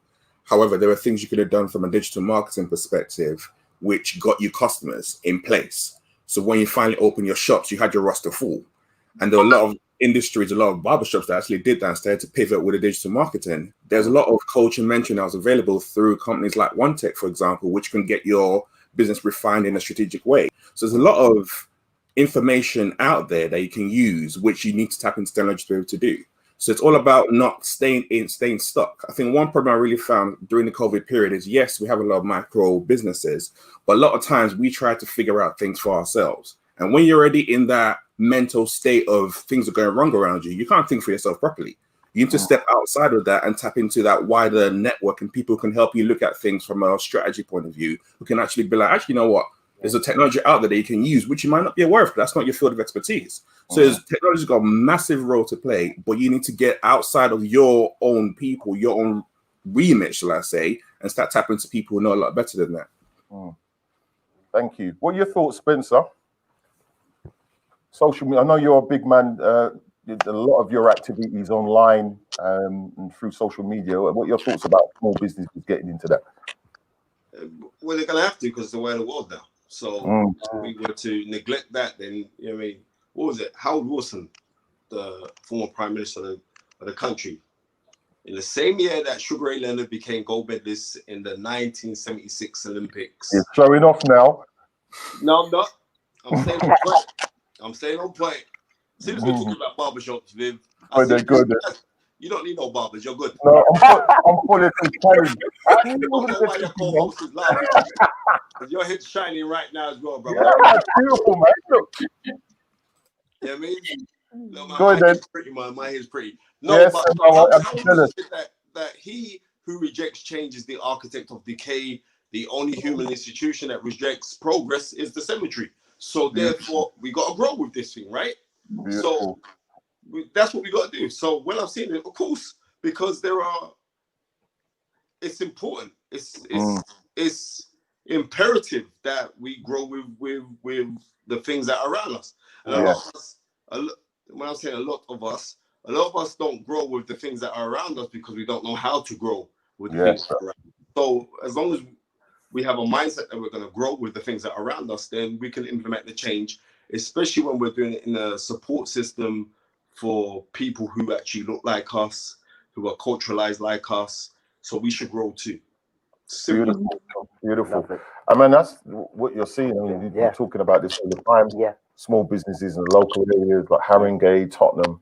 Hackney, all these small businesses need to network and grow with how we're moving forward. Yeah, totally agree with what Spencer's saying. Totally. Okay. Yeah. David. Yes, sir. What about the barbershop that it's already been pointed out I no longer require? What about it? No, not really. I'm joking. In all honesty, I think there is a lot of free technology that's out there. I mean, think about how you can leverage platforms like Instagram or Facebook or Twitter or all them social platforms, which have got like mad analytics sitting underneath. You know, things like Google Analytics or Facebook Analytics. When you go underneath the hood of that stuff to talk about engagement, that's absolutely powerful. And I said to a couple of barbers, and I know a few of the guys who I know in my network were able to leverage them. I was like, you can teach people how to cut their hair in lockdown. You can show people how to braid their hair and how to be able to, you know, or even just for some people. Okay, and I know this is deep, right? But some people don't even know how to moisturize their skin. All right, use the opportunity to talk to them about cocoa butter and all the other little creams and stuff that they can have and put it online. And you know where I'm going with this without being explicit, right? Yeah, I know where you're going. I know where you're going. Have a subscription. Let people pay $9.99 a month, right, to learn how to moisturize the back of their neck and the ankle bit and the middle of your foot corner. Teach them how to be able to shave up your beard and get people and the heel corner. But do it in love, because some people don't know. That's the truth. Some people really don't know how to look after themselves. So use it up. Don't assume that everybody knows how to comb their beard, give themselves a shave, and braid their hair. There's a lot of people out there who don't know how to plait hair in our community. A lot of people. All right. And so being able to do them little kind of classes, but also you might say, look, if you learn it, you do it, and if you kind of like can show it, we'll give you a little kind of something when you come into the barber's or the beautician shop. But do it online. The opportunity is there. Don't assume that people know, because a lot of people don't. Right. Well, let me go to Katrina. Thank you for that very detailed unpacking of the side hustles of the barbershop and the salon. Katrina, brand marketing and so on and so forth, and the whole online micro business element or angle. Yeah. Well, basically, you don't have a choice. Like, if you want to have a business that isn't around in the next few years, it's not an option. So I think any business, any micro business that is looking at online and thinking that it's a choice, is not, because you'll make yourself obsolete. So that's the first thing. And I think it's like every area of your business is touched by technology. So yes, we automatically think of social media and Instagram, Facebook. That's great. And for marketing, and like David said, the analytics and the data, and just getting closer to your customer is unmatched. But it's not even that. I think we also need to look up our game in terms of service delivery. And when it comes to technology, you know, if I talk about a platform like Kartra, for example, £97 a month, we want practical, £97 a month. You've got your email system in there. You've got your customer management in there. You've got your website builder, about 10 different services in one platform. So in terms of serving your customers and, you know, managing your business, it makes it even more easier, making sure that you get return and repeat business as well. It makes everything easier. And so it's not even an option. It just isn't. If you want to have a thriving, growing business, and if you want to grow beyond micro stage, you have to get into technology, whether you like it or not. And the knowledge is free. The knowledge is available. There's tons of people in our community that have the knowledge to share. You just have to get with the program. Get with the program. I think that's the recurring point. Spencer started with that. Cemeteries and long dead prime ministers and so on.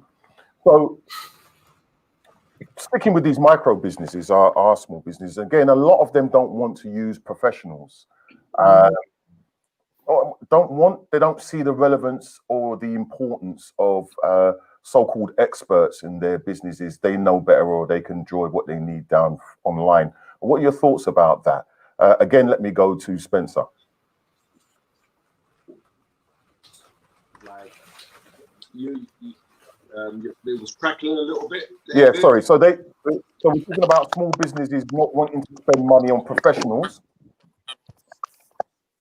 lawyers and accountants and so on and so forth. They think they know better.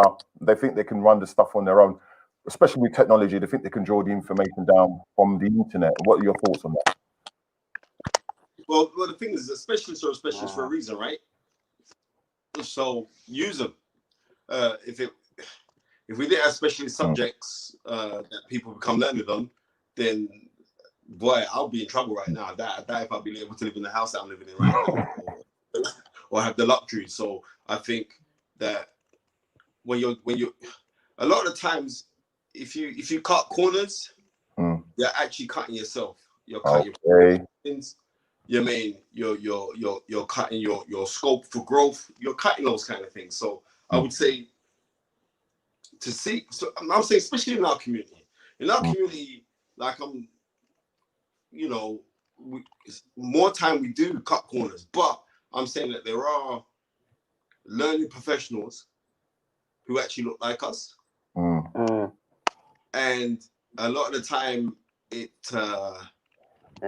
we don't get the bring-ins. Yeah. Like I'm in any industry, you know what I mean? You know, Viv, like I worked as a pundit on Sky Sports for 8 years, and within that time, it's like I could say what I was saying. You saw the amount of nonsense I'd get online from people. Yeah. Because we know what people they were coming from, right? So when we realize that nonsense people are, they're committed. Haters are committed on certain things. Yeah. So I'll say to anyone, don't shortcut yourself. There are professional learning people. I'm looking at this list here, and everyone's got 10 times better diction than me, right? On the list, on the lineup. So there are professional people, not just because you could speak a certain way or the rest of it, but you're profoundly professional, and every on the list, on the lineup, which I read on the lineup, they're professional people. So we need to be used to going out there and using professional help, and also supporting people that look like us, because we get scared when we think like, oh, well, this white man didn't tell us, oh, it must be right. It doesn't work, man. Come on, man. So it's about the growth, and I would say on small micro businesses that you can't cut corners, because what I realize is there's no shortcut to supposed success or anything else in anything, in any era. There's no shortcut to it, and if there is a shortcut to it, it don't last for long. So doesn't last for long. Yeah. Can I just come in there? There's something I was picking up in there as well in terms of, and I'm talking about my own experience about collaborating with other organizations where you don't have the expertise, but they have the expertise, and leveraging each other's brands as well. I think that's a key thing. And I'm talking from I didn't want to do it before because no, I can do it. I'm going to do it myself. There's something about being in control when actually when you let go of that control and work with people, with like-minded people who have that expertise as well, actually you grow a lot more. And then obviously you're impacting the people you want to impact. So I just kind of wanted to add that bit into it as well. Yeah. So, I mean, what you and Spencer are both saying is that you've got to lean into the challenge and, you know, use the expertise that's out there, and especially if they look like you, they're looking for business. So, it's, you know, it goes around it, circulating it. All right, well, then putting it out to the wider panel, I've got limited money. I'm a small business. I've been convinced I've got to use experts in order for my business to grow. Who are, you know, the top 2 or 3 experts I absolutely have to have in this business? I'm not saying I'm going to get too, you know, anal about it, but who are the key professionals you need to have in your business in order for this business to move forwards? Let me go with Sope first. Then then Katrina. I'm going to say the top 3 for me will be a coach. A coach. You are a coach, so you're going to say that. I'm going to say that, but I've got a coach. See, I'm a coach and I've got a coach. And let me tell you the reason why. Because there are a lot of things that I do not see or I do not recognize because I'm so close to it. And I need someone else to come in and to be able to shine a spotlight on those areas. And that's why it's so important. When you're in your business, you tend to have tunnel vision. And you just don't see everything. And you need someone who can see from a different perspective, where you can be like, here's what I'm dealing with, here's what I'm going through. And they can ask you certain questions to help you get that clarity. You need that clarity to execute properly. That's why a coach is very important. Number 2, for me, is marketing. The marketing is what gets you out there, what gets your name out there, your brand out there, gets you the expert that you so really, really need. So I'll say marketing is another one. And again, that's another service that you can actually trade up. Depending on what you're doing, people need your services, you can trade up with them. So that's the second one I'll say. What do you mean by trade up, brother?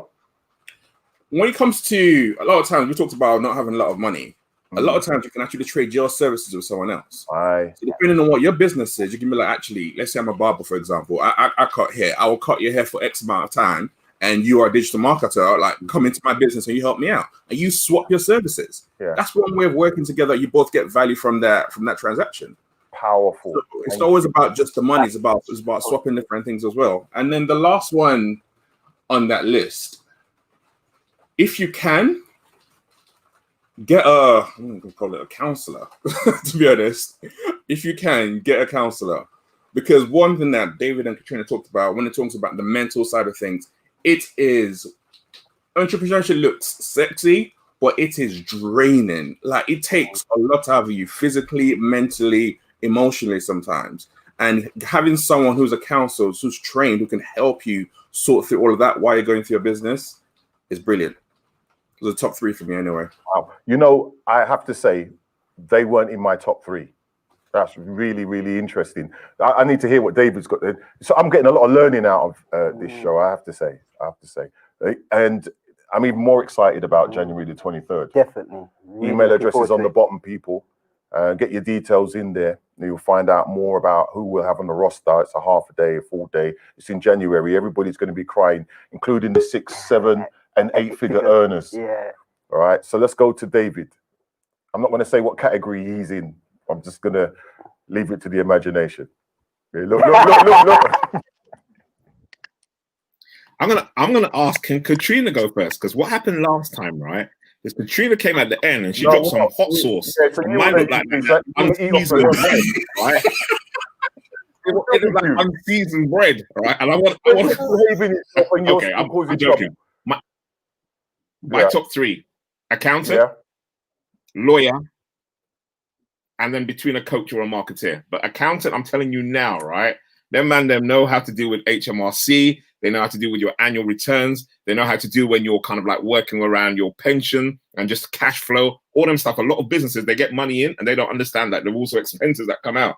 Accountants, right? Get an accountant. Even if you start with a bookkeeper and work your way up, get an accountant. Secondly, lawyer, right? I can tell you now, depending on what you're working with, and I do a lot of stuff with larger organizations. And sometimes they send me these contracts. I dash it over to my lawyer. She just red ink up the whole thing. And they're like, what? We're not used to that. And I'm like, that's cool. And I put it in, we're gonna have full IP rights. My lawyer's like, no, you're not. This is David's rights. Or we're gonna be able, you can't work with another competitor for 16 months. No. 6 months. Send it back in there, sign it. I sit down there and I smile because my lawyer has been able to kind of like do it. But I will say something very, very quickly just before I do hand over to Katrina. One of the things I found really painful for me is that when I went out to go and find an accountant and a lawyer, I didn't find people who looked like me. I couldn't find them in my network. And I asked loads and loads of people and they didn't know. And so one of the things that I'm with two co-founders, without plugging it too much, with two co-founders, we've basically gone out of our way now to say, look, there are going to be a lot of people who don't know about Black lawyers, Black accountants, Black architects, Black designers, Black marketeers. And we're working together to not only build them up to be really profitable in their business and work together, but to make sure in our community that we can recycle them Black pounds as well. Yeah. Finish the plug, brother. We want to know who it is. Oh, it's called Black Founders Hub. Yeah. Listen, this is what I love about the way we move and the people that I move around. We got no issues celebrating and promoting our stuff. Yeah. You know, when we make money, we all celebrate and we all clap and we endorse. Doesn't matter how much money the man next to me is making. I'm happy for him because we're family. So that's beautiful. And again, congratulations again for launching that organization with the two sisters, David, and one of my lawyer colleagues actually made reference to it just yesterday. So it's good to hear it circling around and coming around on the 360 as well. Katrina, to yourself, sister. You're on mute, sister. Oh, let me, okay. I would say first, a coach. The reason is I think the business journey is very much a personal development journey. And I think that your income will never exceed your level of personal development. And so for me, having a coach has been a game changer because you first have to do that work on yourself first. A lot of times people say they want to make 6-7 figures, but you have to be at a personal level where you can handle that. So I would say absolutely say a coach. Then, gosh, David and Chope, definitely on point. I think IP, my God, I think we don't think enough about IP and owning our intellectual property. And oftentimes we see it as a cost, and it will be the best investment, one of the best investments you make. So I am excited about Founders Hub and everything that's going to do in terms of educating our people on that side of things as well. Of course, a marketer, because you can have the greatest idea in the world, but if you don't know how to market it, it's not going to go anywhere fast. And so I would say that those are probably my top 3, but I'm torn. You need all of these people, this is where I knew it was going to come to. You know, and I suppose it's going to have to choose its phases then, isn't it? Because all of the specialisms that you've referred to are going to be required at some point in time. All right. Well, look, I've got one more question, and then I'm going to dig into your business a bit more. So you're all doing your own thing. You've got multiple hustles running. What's the best thing about being your own boss, and what maybe one or two of the most challenging things? Let me start with Spencer. That be my own boss.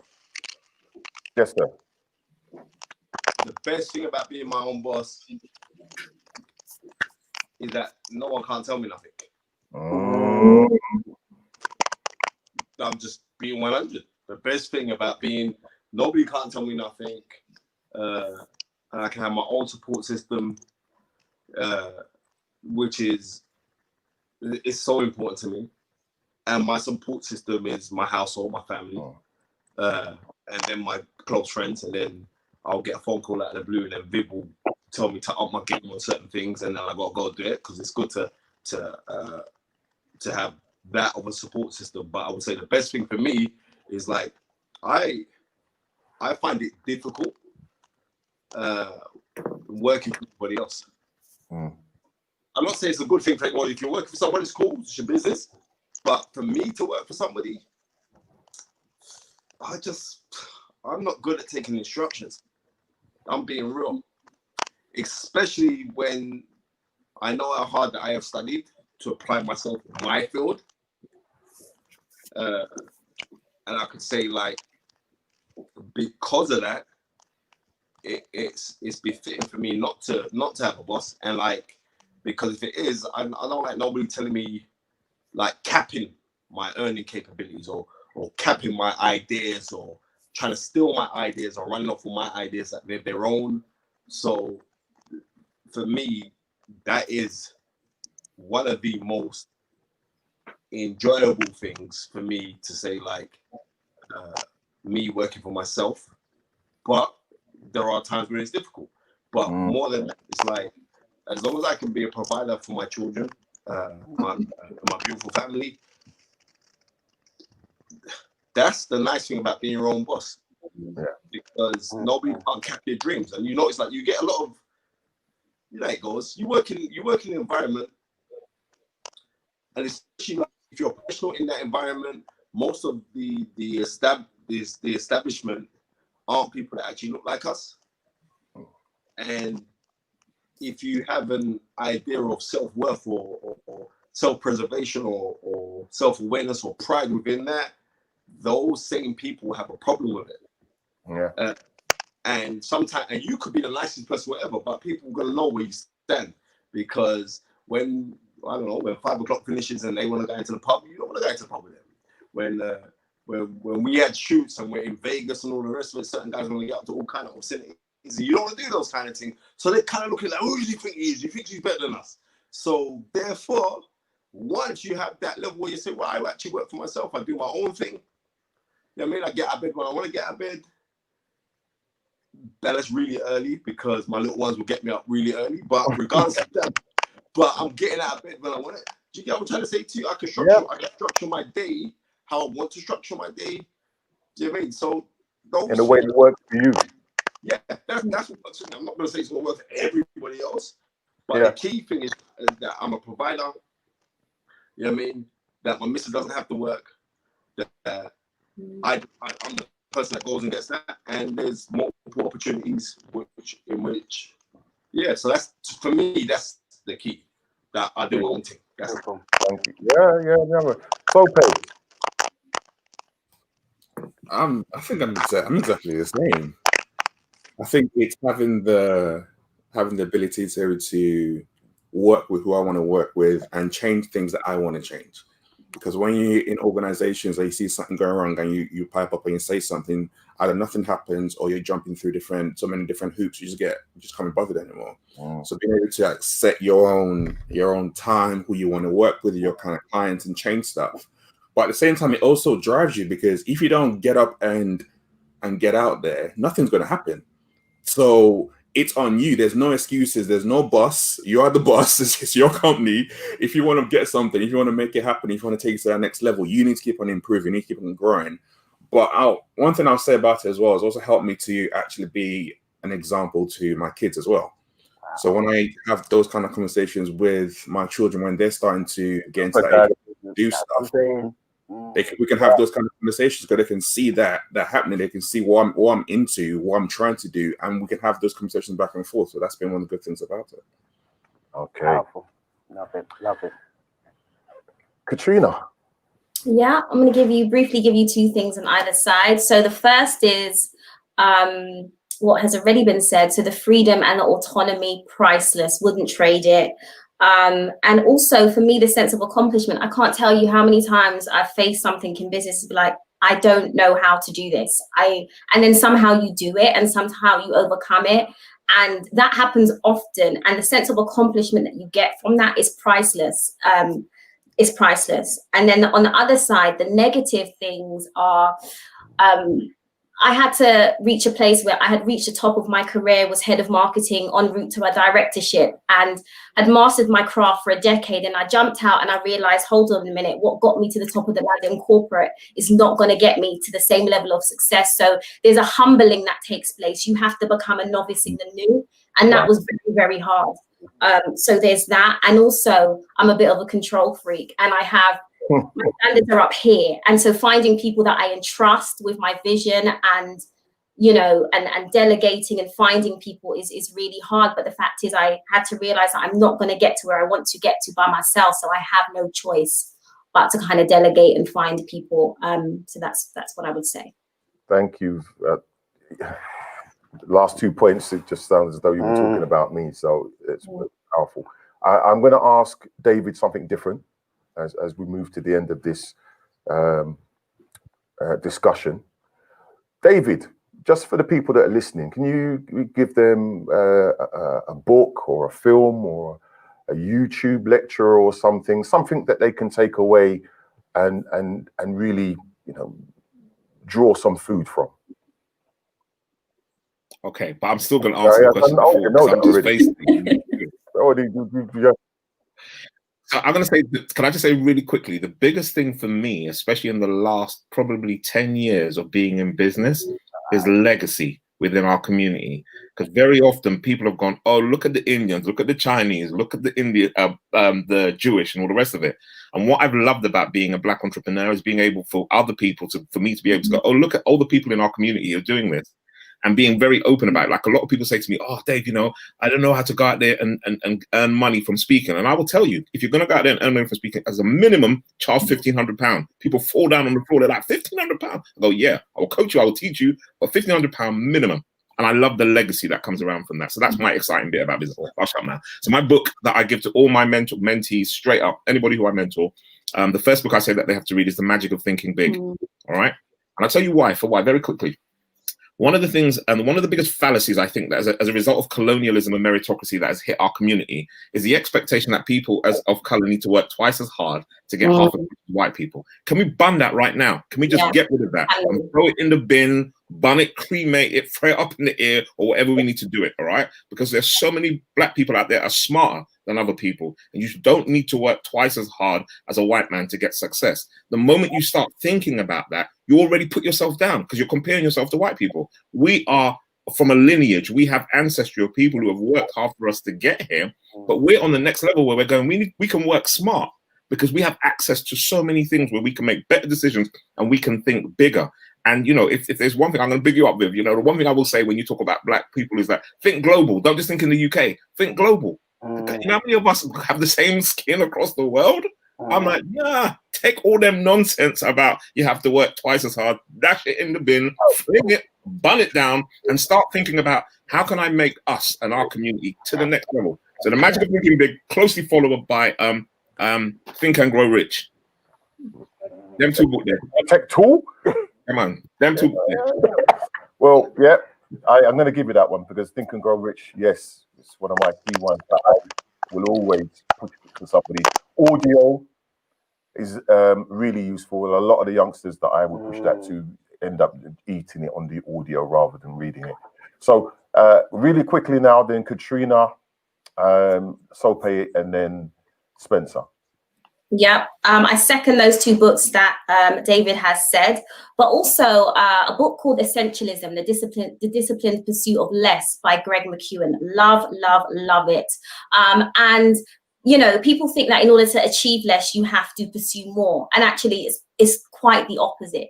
So I'm very much about niching down, focusing, being an expert in your area and just doing what you do best. So love, love, love that book and would highly recommend it. Beautiful. Thank you, sister. I think on top of those ones, I'm going to add Caroline Dweck's mindset on there as well, because I think your mindset is so important. And that book really delves into having a fixed mindset versus a growth mindset. By the time you have a growth mindset, you don't deal with failures, but you actually keep on using them as stepping stones rather than just staying stuck. Thank you, sir. I think that's a powerful book as well. Spencer, the floor is yours. Oh, he's gone. Yeah. Is he gone? Is he gone? Yes, he has. Yep. Well, okay. So I will add one then on his behalf. 100 Great Black Britons by Patrick Vernon, good friend of mine, and Angelina Osborne. Now, Patrick's an industrious brother. You know, spent a lot of time up on social media and whatever it is, and look, he's, you know, pushing for something that's important to our community. Windrush being a great example of that. But he and I work very closely around a whole range of other campaigns over the years. Now, there's a lot of controversy around the book because people are saying, why isn't this person in there and so on, and all the rest of it. I believe Lee Jasper should be in there, for example. But that's not the point. The fact is he's produced the book so we can have the debate in the first place. Yeah. I've purchased 5 copies so far. And distributing them. I'll probably purchase a few more. I'll get them to sign it because it's legacy. I'll pass it on to my grandson probably and say, look, you know, Uncle Patrick, this is booking to you. Because as David has rightly stated, we've got a lot of great people in our community, a lot of great uncles and aunties, and it's important that our young people come into contact with those on an ongoing basis. Spencer, sir, have you got a suggested book? I did do one on your behalf, but you have a space, a book or audio or something, video, through YouTube. You know what? My line is really, really bad. So please, if it sounds cracky, my apologies. I don't know why it's bad. Yeah. Like my internet's up and running. But a book per se. Yes. Doesn't have to be a book. It could be a lecture or YouTube piece. My book, teacher, Jack Canfield, Success Principles. Wicked book. Right. You know what I mean? I've read this book about 40 times. And majorly it's the art of discipline. And a lot of us could get a lot further if we administer discipline in our life. And the reason why I'm saying that, because I know when I was boxing, I could have got a lot further if I administered discipline in my life. And I got very, very decent level, I got to the top 10. But I'm saying like I could have got a lot further. So that's one of the books that I read regularly. And, you know, Les Brown's my guy. So I've been fortunate to be very close to him. So I listen to a lot of Les. I listen to so much Les Brown, I don't need to listen to him. It's like we regurgitate kind of things. You know, and what I'm saying, like if anything, I would say there's a trainer called Babatunde Ajayi who trains a very, very, very good world-class fighter called Andy Young. And he is the most bubbliest person that you can meet. So it's Gone again. Beautiful, but we've got his feedback. We're going to decipher that, and other people in the chat room are making their suggestions. Please continue to do so. We are going to build that list and make sure it's available for people to get access to.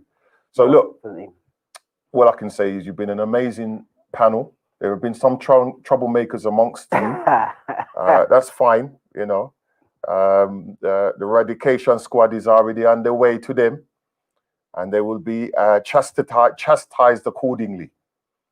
So have a great evening. Thank you for taking time out of your Saturday to share your immense wisdom with us at no charge that I'm aware of. And we're looking forward to you being on the January 23rd event, which is obviously a bigger deal, and we'll be trailing from very early on. Whole range of people. We'll have a bag of allies on there, you know, C-suite individuals from across sectors, across cultures and races and all the rest of it, all sharing their knowledge in a January that we know is going to be very challenging for everyone in society, not just in this country, but much more widely. So super dads, super mums, super men, super women, have a great evening. Spencer, we've got your, it's gone again. So, thanks to MediaNet for hosting the event, from my co-host. Thank you. Courtney. It's been a pleasure. I was quieting down, but I was taking in all of the knowledge and expertise. I'm just sitting down to myself, okay, what I need to implement, what I need to implement. So I'm looking forward to January the 23rd as well. It's going to be amazing. So thank you to our panelists as well. Yeah, definitely. So you're free to go. Enjoy, and we will speak soon. Thank you so much. Thank you. Wow. Well, yeah. We've got a minute, sir. Got a minute. Amazing. So much information and knowledge, expertise in our community, I would say, definitely. And then, I'm very speechless, to be honest with you. Yeah. So we'll build that list up, won't we? Yeah. The book list. And send it out. Yeah. Not enough. Well, we didn't get any films at all, did we? No. We got some YouTube stuff, like Les Brown, that Malcolm X. With Denzel Washington. Yeah. As much for Denzel Washington as for Malcolm X. Yeah. So enjoy, everybody. Thank you. Have a great weekend. Take care, everybody. Thank you.